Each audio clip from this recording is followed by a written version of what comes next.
Každá správa, ktorú pošlete cez oceán, prechádza cez tento prvok. Nenápadný, ružový, nenahraditeľný. Toto je erbium, číslo 68. Štokholm, rok 1843. Mosander drží banku s ružovým roztokom. Farba, akú ešte nevidel. Tretí objav z jedného kameňa. Ytterby vydalo ďalší prvok. 68 protónov, 98 neutrónov, 68 elektrónov. 12 z nich sídli v orbitáli 4F, takmer plnom. Erbium má 6 stabilných izotopov. 68 protónov a 98 neutrónov, viazaných energiou 8 megaelektrónovoltov na nukleón. 6 stabilných izotopov. Výnimočná jadrová stabilita.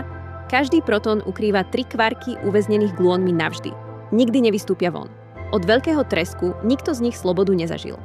94 až 102 neutrónov. 6 rôznych jadier, všetky stabilné. Erbium je jeden z mála prvkov, ktorý príroda zostavila v toľkých verziách. Gluóny sa nevedia zastaviť. Nikdy. A práve ich večný pohyb tvorí 99% hmotnosti celého jadra. 12 elektrónov v orbitáli 4F. Len 2 miesta zostávajú voľné. 2 nesparené spiny. Práve táto drobná asymetria dáva erbiu jeho ružovú farbu. R3-mocný vydá viditeľný ružový fotón. Pekný, ale nepraktický.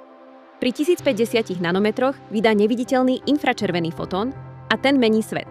Keď niekomu napíšete správu cez oceán, erbium ju podrží, zosilní a pošle ďalej, bez jediného elektrónu. 2940 nanometrov. Vrchol absorpcie vody v tkanive. R2. Jak laser odparuje presne jednu vrstvu buniek. Žiadne teplo, žiadne poškodenie okolia. Z ružového kameňa v Ytterby, cez 12 elektrónov v orbitáli, cez dno Atlantiku, až po správu, ktorú práve čítate. Erbium číslo 68.